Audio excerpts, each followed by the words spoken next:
Hombre. Buenos días. Buenas. Siéntese, siéntese. Sí. ¿Usted dirá?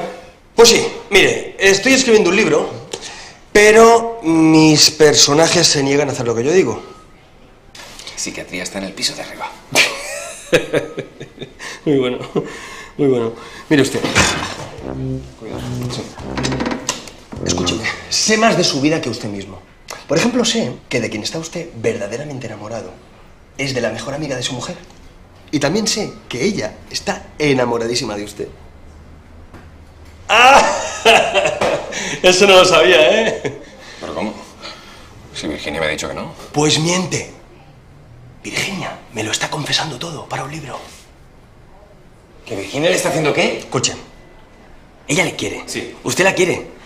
¿Por qué no dan el paso? Para no hacer daño a Mireia, su mujer. Ya. Pero lo más genial de todo es que Mireia está harta de usted. Claro, ella lo que quiere es emoción, ilusión, amor, las tonterías esas que necesitan las mujeres. Oiga, ¿se puede saber quién le ha enviado aquí? Mi instinto.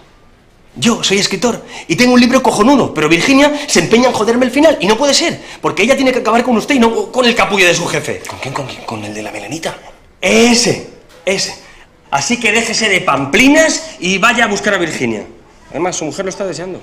¿Qué me dice? ¿Qué le digo? Sí.